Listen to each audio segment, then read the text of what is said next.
بسم اللہ الرحمن الرحیم۔ کتاب قصص القرآن، جلد 3، پارٹ نمبر 4، پیج نمبر 38۔ چند تفسیری مطالب۔ نمبر 1، حضرت لقمان نے اپنے بیٹے کو سب سے پہلے جو اہم نصیحت کی وہ شرک باللہ سے اجتناب اور توحید کا التزام ہے، کیونکہ دین حق میں یہی وہ حقیقت ہے جو حنیف کو مشرک سے ممتاز کرتی ہے، اور شرک ہی ایسا گناہ ہے جو کسی حالت میں بھی قابل بخشش نہیں مگر یہ کہ اس سے تائب ہو جائے۔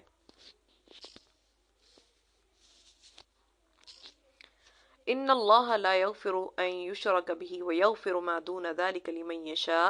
بے شک وہ خدا کے ساتھ شرک کرتا ہے، اس کو خدا تعالی نہیں بخشے گا، اور کفر و شرک کے علاوہ گناہ جس کے لیے چاہے گا بخش دے گا۔ نمبر 2، حضرت لقمان نے شرک کو ظلم عظیم فرمایا ہے۔ اس سلسلہ میں بخاری کی ایک روایت ہے، وہ یہ کہ جب یہ آیت نازل ہوئی الذین آمنوا ولم یلبسوا ایمانہم بظلم، خدا کی مغفرت ان لوگوں کے لیے ہے جو ایمان لائے اور انہوں نے اپنے ایمان کو ظلم کے ساتھ خلط ملط نہیں کیا، تو صحابہ پر یہ بات بہت شاق گزری اور انہوں نے خدمت اقدس میں عرض کیا کہ یا رسول اللہ، ایسا تو کوئی شخص بھی نہ ہوگا جس نے خدا تعالیٰ کے احکام کے پیش نظر کچھ نہ کچھ ظلم نہ کیا ہو۔ تب نبی اکرم صلی اللہ علیہ وسلم نے فرمایا انہ لیس بذالک، الم تسمع الی قول لقمان یا بنی لا تشرک باللہ ان الشرک لظلم عظیم۔ بخاری کتاب التفسیر۔ آیت کا مطلب یہ نہیں ہے کہ کیا تم نے لقمان کا یہ قول نہیں سنا، اے میرے بیٹے اللہ کے ساتھ شریک نہ ٹھہرا، بلا شبہ شرک بہت بڑا ظلم ہے۔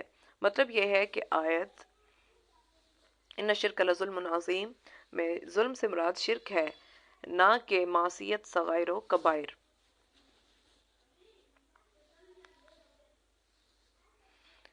3، سورہ لقمان میں وَإِذْ قُلْنَا لُقْمَانُ لِابْنِهِ سے لظلم عظیم تک، اور پھر یا بنیہ سے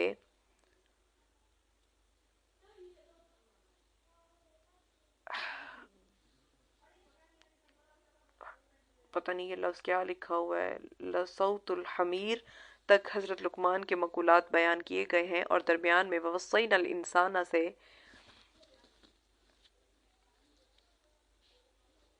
پتہ نہیں کون سا جملہ ہے، یہاں تک بطور جملہ معترضہ اللہ تعالیٰ کا ارشاد مبارک ہے۔ تو اس کے لیے وجہ مناسب یہ ہے کہ جب قرآن نے ایک ایسے واقعہ کا ذکر کیا جس میں باپ نے بیٹے کو پند و نصاحیں کی ہیں، تو اللہ تعالیٰ نے امت مرحومہ کو یہ نصیحت کرنا ضروری سمجھا کہ جبکہ باپ اور ماں کی محبت کا یہ عالم ہے کہ وہ دنیاوی اور اخروی کسی معاملہ میں بھی اولاد کو بے راہ دیکھنا نہیں چاہتے تاکہ انجام کار اولاد کو دکھ جھیلنا نہ پڑے، تو اس اولاد کے لیے ازبر ضروری ہے کہ وہ خدا کی صحیح اور حقیقی معرفت کے بعد سب سے زیادہ والدین کی خدمت اور ان کی رضا جوئی کو مقدم سمجھے، حتیٰ کہ اگر والدین کافر و مشرک ہوں تب بھی اس کا فرض ہے کہ ان کی خدمت اور ان کے ساتھ حسن سلوک، تواضع اور نیاز مندی کو ہاتھ سے نہ دے۔ البتہ اگر وہ دین حق سے اعراض اور شرک کے اختیار پر اصرار کریں تو اس کو قبول نہ کرے، اس لیے کہ خدا کی نافرمانی میں کسی کی اطاعت بھی درست نہیں ہے۔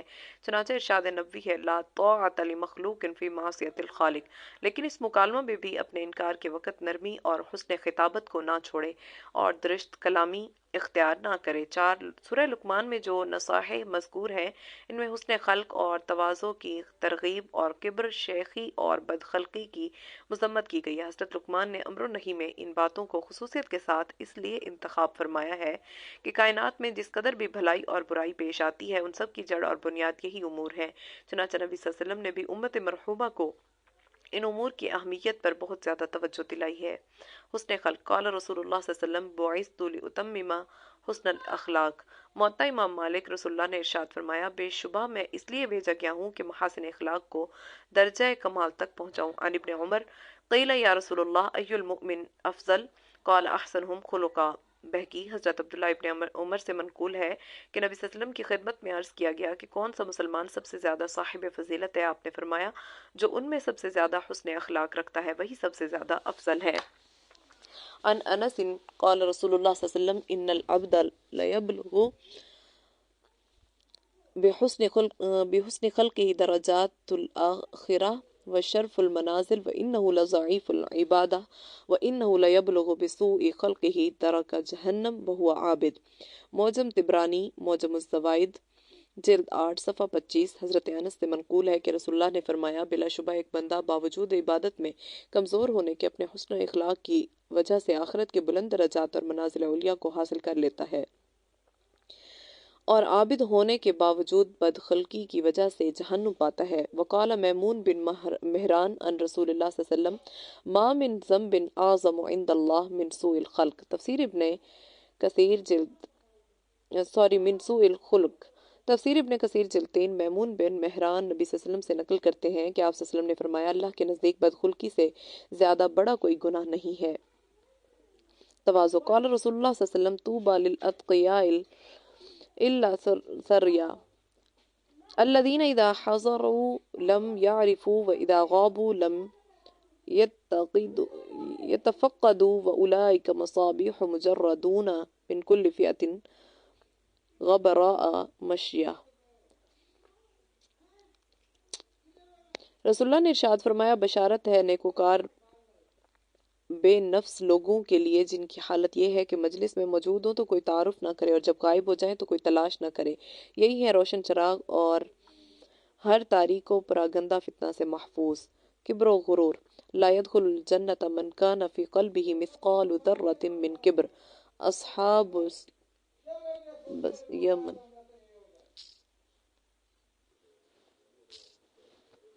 اچھا یہ یہاں پہ لفظ پتہ نہیں کیا ہے، اصحاب نظر آ رہا ہے، آگے والا لفظ نہیں نظر آ رہا، تو آگے حدیث کا ترجمہ میں پڑھ رہی ہوں۔ عبداللہ ابن مسعود سے روایت ہے کہ رسول اللہ نے فرمایا جنت میں وہ شخص ہرگز داخل نہ ہوگا جس کے قلب میں ذرہ کی مقدار بھی غرور و کبر ہوگا۔ ان عبداللہ ابن عمر قال رسول اللہ صلی اللہ علیہ وسلم من كان في قلبه مثقال ذرة من کبر اکبہ اللہ علی وجہہ فی النار۔ حضرت عبداللہ ابن عمر سے منقول ہے کہ نبی اکرم صلی اللہ علیہ وسلم نے فرمایا جس شخص کے دل میں ذرہ برابر بھی کبر ہے اس کو اللہ تعالیٰ جہنم میں اوندھے منہ گرا دے گا۔ ان بریدہ قال قال رسول اللہ صلی اللہ علیہ وسلم من جر ثوبہ خیلاء لم ينظر اللہ الیہ۔ حضرت بریدہ سے روایت ہے کہ رسول اللہ نے ارشاد فرمایا کہ جو شخص اپنے لباس کو از راہ غرور زمین پر کھینچتا ہوا چلتا ہے اللہ تعالیٰ قیامت کے روز اس کی جانب نظر رحمت سے نہ دیکھے گا۔ 5 حضرت لقمان نے درشت اور کرخت آواز سے بات چیت کرنے کو بھی منع فرمایا ہے اور یہ بھی بہت واضح بات ہے اس لیے کہ نرم گفتاری حسن خلق کا شعبہ اور درشت و کرخت لہجہ بدخلقی کا جز ہے اور اسی بنا پر اس طرز گفتگو کو صوت حمار سے متشابہ بتایا گیا ہے اور نہیں کہ حمار کے متعلق یہ حدیث بہت معروف و مشہور ہے۔ عن ابی ہریرہ رضی اللہ عنہ عن النبی صلی اللہ علیہ وسلم قل اذا سمعتم صیاح الدیکا فاسألوا اللہ من فضلہ واذا سمعتم نہیق الحمیر فتعوذوا باللہ من الشیطان فإنہا رأت شیطانا۔ تفسیر ابن کثیر جلد 8 صفحہ 11۔ حضرت ابو ہریرہ رضی اللہ عنہ سے منقول ہے کہ نبی اکرم صلی اللہ علیہ وسلم نے فرمایا جب تم مرغ کی آواز سنو تو اللہ سے فضل طلب کرو اور گدھے کی آواز سنو تو شیطان سے پناہ مانگو اس لیے کہ وہ شیطان کو دیکھ کر آواز کرتا ہے۔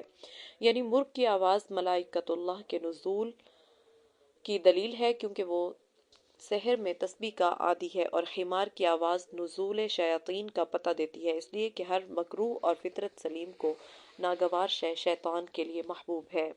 6 حضرت لقمان نے اپنے بیٹے کو جو نصائح کی ہیں ان میں یہ بھی کہا ہے کہ زمین پر اکڑ کر نہ چلو۔ اس مضمون کو قرآن عزیز نے دوسری جگہ عجیب انداز سے بیان کیا ہے وَلَا تَمْشِ فِي الْأَرْضِ مَرَحًا إِنَّكَ لَن تَخْرِقَ الْأَرْضَ وَلَن تَبْلُغَ الْجِبَالَ طُولًا۔ اور زمین پر اتراتا ہوا نہ چل تو اپنے اس انداز رفتار سے نہ زمین کو پھاڑ سکے گا نہ پہاڑوں کی چوٹیوں تک طویل ہو جائے گا۔ بنی اسرائیل مغرور انسان کے انداز رفتار کو کس معجزانہ بلاغت کے ساتھ ادا کیا ہے گویا وہ اس طرح چلتا ہے کہ اپنی اکڑی ہوئی بلند گردن کے ذریعہ پہاڑوں کی بلندی سے بھی اونچا ہو جانا چاہتا ہے اور قدم کو اس طرح زمین پر رکھتا ہے کہ گویا اس کو پھاڑ ڈالے گا مگر یہ نہیں سمجھتا کہ وہ ان میں سے کوئی بات بھی نہ کر سکے گا۔ پھر بلا وجہ اکڑ کر چلنے کے کیا معنی؟ اور اس کے برعکس متواضع اور بااخلاق انسانوں کی یہ کیفیت ہے کہ وہ عباد الرحمن الذین یمشون علی الارض ہونا واذا خاطبهم الجاہلون قالوا سلاما۔ اور جو رحمان کے بندے یعنی حکم بردار بندے ہیں وہ زمین پر وقار اور تواضع کے ساتھ چلتے ہیں اور جب ان سے جاہل لوگ مخاطب ہوتے ہیں تو وہ جہالت سے بچنے کے لیے سلام کہہ کر الگ ہو جاتے ہیں۔ فرقان پارہ 19 رکوع نمبر 6۔ حکمت لقمان۔ گزشتہ سطور میں یہ ذکر آ چکا ہے کہ عرب میں حکمت لقمان کا کافی چرچا تھا اور وہ اکثر مجالس میں ان کے حکیمانہ اقوال کو نقل کرتے رہتے تھے۔ چنانچہ تابعین، صحابہ، بلکہ نبی اکرم صلی اللہ علیہ وسلم سے بھی اس سلسلہ کے بعض اقوال منقول ہیں اور ان میں سے چند حسب ذیل ہیں: ایک، حکمت و دانائی مفلس کو بادشاہ بنا دیتی ہے۔ دو، جب کسی مجلس میں داخل ہو تو اول سلام کرو، پھر ایک جانب بیٹھ جاؤ اور جب تک اہل مجلس کی گفتگو نہ سن لو خود گفتگو شروع نہ کرو۔ بس اگر وہ خدا کے ذکر میں مشغول ہوں تو تم بھی اس میں سے اپنا حصہ لے لو، اور اگر وہ فضولیات میں مشغول ہوں تو وہاں سے علیحدہ ہو جاؤ اور دوسری کسی عمدہ مجلس کو حاصل کرو۔ تین، اللہ تعالیٰ جب کسی کو امانت دار بنائے تو امین کا فرض ہے کہ اس امانت کو حفاظت کے ساتھ پہنچائے۔ چار، اے بیٹے، خدا تعالیٰ سے ڈر اور ریاکاری سے خدا کے ڈر کا مظاہرہ نہ کر کہ لوگ اس وجہ سے تیری عزت کریں اور تیرا دل حقیقتاً گناہ گار ہے۔ پانچ، اے بیٹے، جاہل سے دوستی نہ کر کہ وہ یہ سمجھنے لگے کہ تجھ کو اس کی جاہلانہ باتیں پسند ہیں، اور دانا کے غصہ کو بے پرواہی میں نہ ڈال کہ کہیں وہ تجھ سے جدائی نہ اختیار کر لے۔ چھ، واضح رہے کہ داناؤں کی زبان میں خدا کی طاقت ہوتی ہے، ان میں سے کوئی کچھ نہیں بولتا مگر یہ کہ اس بات کو اللہ تعالیٰ اسی طرح کرنا چاہتا ہو۔ سات، اے بیٹے، خاموشی میں کبھی ندامت اٹھانی نہیں پڑتی اور اگر کلام چاندی ہے تو سکوت سونا ہے۔ آٹھ، بیٹا، ہمیشہ شر سے دور رہو، تو شر تم سے بھی دور رہے گا، اس لیے کہ شر سے ہی شر پیدا ہوتا ہے۔ نو، بیٹا، غیظ و غضب سے بچو، اس لیے کہ شدت غضب دانا کے قلب کو مردہ بنا دیتی ہے۔ 10، بیٹا، خوش کلام بنو، طلاقت وجہ اختیار کرو، تو تب تم لوگوں کی نظروں میں اس شخص سے زیادہ محبوب ہو جاؤ گے جو ہر وقت ان کو داد و دہش کرتا رہتا ہے۔ 11، نرم خوئی دانائی کی جڑ ہے۔ 12، جو بو گے وہی کاٹو گے۔ 13، اپنے والد کے دوست کو محبوب رکھو۔ 14، کسی نے لقمان سے دریافت کیا سب سے زیادہ صابر کون شخص ہے؟ کہا جس کے صبر کے پیچھے ایذا نہ ہو۔ پھر دریافت کیا سب سے بڑا عالم کون ہے؟ جواب دیا جو دوسروں کے علم کے ذریعے اپنے علم میں اضافہ کرتا رہے۔ پھر سوال کیا سب سے بہتر آدمی کون سا ہے؟ فرمایا غنی۔ سائل نے پھر کہا غنی سے مالدار مراد ہے؟ جواب میں کہا نہیں، بلکہ غنی وہ ہے جو اپنے اندر خیر کو تلاش کرے تو موجود پائے، ورنہ خود کو دوسروں سے مستغنی رکھے۔ 15، کسی نے دریافت کیا بدترین انسان کون سا ہے؟ فرمایا جو اس کی پرواہ نہ کرے کہ لوگ اس کو برائی کرتا دیکھ کر برا سمجھیں گے۔ 16، بیٹا، تیرے دسترخوان پر ہمیشہ نیکوکاروں کا اجتماع رہے تو بہتر ہے، مشورہ صرف علماء حق سے ہی لینا۔ مواعظ، ایک انسان اگر نبی، معصوم اور پیغمبر بھی نہ ہو مگر حکمت و دانائی سے مشرف ہو تب بھی خدا کے نزدیک اس کا مرتبہ عظیم الشان ہے۔ اسی لیے حضرت لقمان کو یہ عزت ملی کہ خدا تعالیٰ نے قرآن عزیز میں ان کی ثنا و توصیف فرمائی اور امت مرحومہ کے لیے ان کی بعض ان نصائح اور وصایا کو نقل فرمایا جو انہوں نے اپنے بیٹے کو کی تھیں، حتیٰ کہ قرآن کی ایک سورت ان کے نام سے منسوب ہوئی۔ تو شرک باللہ تمام بھلائیوں کو مٹا کر انسان کو خدا کے سامنے خالی ہاتھ لے جاتا ہے، اس لیے ہمیشہ اس سے پرہیز لازم ہے۔ شرک جلی کی طرح شرک خفی بھی اعمال انسانی کو اس طرح کھا لیتا ہے جس طرح آگ لکڑی کو کھا لیتی ہے، اور شرک خفی میں رہا نمائش اور شہرت پسندی خصوصیت سے قابل ذکر ہیں۔ 3، والدین کے ساتھ حسن سلوک اور ان کی عظمت کو اسلام میں اس درجہ اہمیت حاصل ہے کہ قرآن عزیز نے ان کو رب مجازی کہا ہے، اور ان کی خدمت اور ان کے سامنے سر نیاز جھکا دینے کو والدین کے اسلام کفر دونوں حالتوں میں ضروری قرار دیا ہے، اور اسی اہمیت کے پیش نظر جگہ جگہ اپنے حق یعنی توحید باللہ کے ساتھ ساتھ حقوق والدین کا ذکر کیا اور ان کو تمام حقوق پر متقدم رکھا۔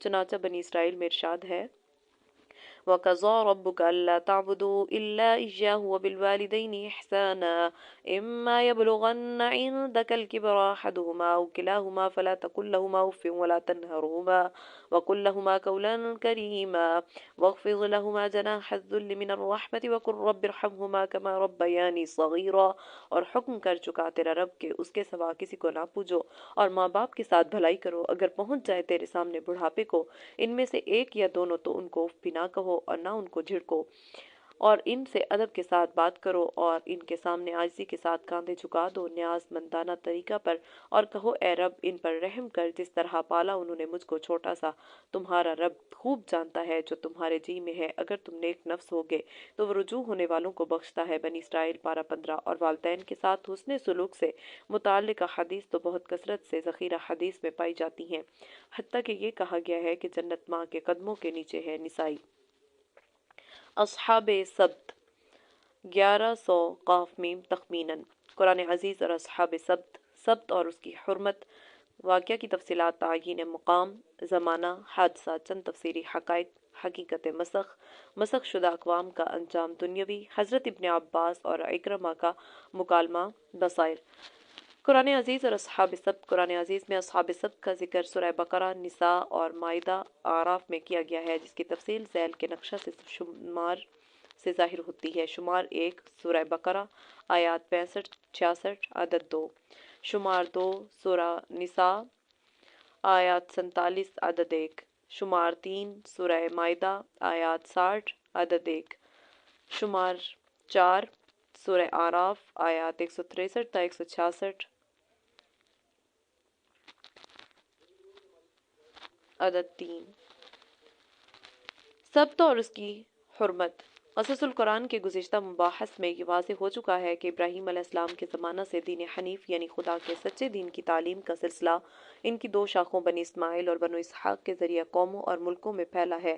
اس لیے ان دونوں سلسلوں میں شعائر اللہ کے متعلق یکساں اصول پائے جاتے ہیں، مگر حضرت اسحاق کے صاحبزادہ اسرائیل یعقوب کی اولاد نے، جو کہ بنی اسرائیل کہلاتی ہے، اپنے زمانہ کے انبیاء سے اختلاف اور جھگڑے کر کے بعض معاملات میں تشدد اور سختی کے احکام اور بعض معاملات میں ملت ابراہیمی سے جدا احکام کا بار اپنے کاندھوں پر ڈال لیا ہے۔ مثلاً حضرت ابراہیم نے اپنی امت میں عبادت الہی کے لیے ہفتہ کے 7 دنوں میں سے جمعہ کا دن مقرر فرمایا تھا۔ حضرت موسیٰ علیہ السلام کے زمانہ یہود بنی اسرائیل نے اپنی روایتی کجروی کی بنا پر حضرت موسیٰ علیہ السلام سے یہ اصرار کیا کہ ان کے لیے ہفتہ سینچر کا دن عبادت و برکت کا دن مقرر کر دیا جائے۔ حضرت موسیٰ نے پہلے تو ان کو ہدایت فرمائی کہ وہ اپنے غلط اصرار سے باز آ جائیں اور ملت ابراہیمی کے اس امتیاز کو، جو خدائے برتر کے نزدیک پسندیدہ و مقبول ہے، ہاتھ سے ضائع نہ ہونے دیں۔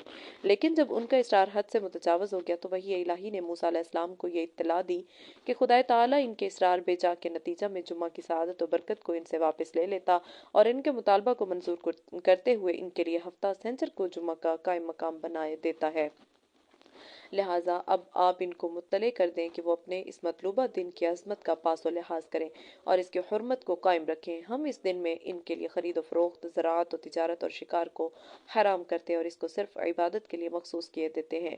قرآن عزیز نے بھی مختصر الفاظ میں اس اختلاف کا ذکر کیا ہے جو انہوں نے ہفتہ میں عبادت کے لیے ایک دن مخصوص کرنے کے متعلق اپنے پیغمبر موسیٰ علیہ السلام کے ساتھ کیا تھا۔ انما جعل السبت على الذين اختلفوا فيه وان ربك ليحكم بينهم يوم القيامة فيما كانوا فيه يختلفون۔ نحل 124۔ بے شک سبت کا دن ان لوگوں کے لیے عبادت کا دن مقرر کیا گیا جو اس کے متعلق جھگڑا کرتے تھے، اور یقیناً تیرا رب ضرور قیامت کے دن ان کے درمیان فیصلہ کر دے گا جس کے متعلق وہ اختلاف کرتے تھے، اس میں حق کیا تھا اور باطل کیا۔ چنانچہ موسیٰ علیہ السلام نے تقرر سبت سینچر کے بعد بنی اسرائیل سے عہد میثاق لیا کہ وہ اس کی حرمت کو برقرار رکھیں گے اور عبادت الہی کے سوا ان باتوں کو اس دن میں اختیار نہیں کریں گے جن کو اللہ تعالیٰ نے ان پر حرام کر دیا ہے۔ وَقُلْنَا لَهُمْ لَا تَعْدُوا فِي السَّبْتِ وَأَخَذْنَا مِنْهُمْ مِيثَاقًا غَلِيظًا۔ نساء 154۔ اور ہم نے ان بنی اسرائیل سے کہا، سبت ہفتہ کے بارے میں حد سے نہ گزرنا، خلاف ورزی نہ کرنا، اور ہم نے ان سے اس کے متعلق بہت سخت قسم کا عہد و پیمان لیا۔ حضرت ابو ہریرہ سے منقول ہے کہ رسول اللہ صلی اللہ علیہ وسلم نے فرمایا، ہم دنیا میں سب سے آخر آنے والے آخرت میں سب سے مقدم ہوں گے، خصوصاً اہل کتاب سے جو کہ ہم سے پہلے ہو گزرے ہیں، اور یہ جمعہ کا دن ہم سب سے پہلے ان اہل کتاب پر فرض کیا گیا تھا، مگر انہوں نے اس کے متعلق اختلاف ظاہر کیا اور ہم کو اللہ تعالیٰ نے اس جمعہ کے دن کو قبول کر لینے کی ہدایت و توفیق دی، سو دنیا میں بھی وہ اس معاملہ میں ہم سے پیچھے رہ گئے۔ اس لیے یہود کا روز عبادت جمعہ سے ایک دن بعد سینچر ہے اور نصارہ کا اس کے بعد اتوار کا دن ہے۔ بخاری شاہ ولی اللہ نے اس حدیث کے معنی میں یہ بیان کیے ہیں کہ من جانب اللہ تو یہ حکم ہوا تھا کہ ہفتہ میں سے ایک روز عبادت کے لیے مقرر کر لو، اور تعیین کی فطرت پر چھوڑ دی گئی تھی، چنانچہ تمام کے مقابلہ میں صرف ہم نے ہی جمعہ کا انتخاب کیا۔ عن ابی ہریرہ و حذیفہ رضی اللہ عنہما قال قال رسول اللہ صلی اللہ علیہ وسلم اضل اللہ عن الجمعہ من کان قبلنا فكان لليهود يوم السبت وكان للنصارى يوم الأحد فجاء الله بنا فهدانا الله ليوم الجمعة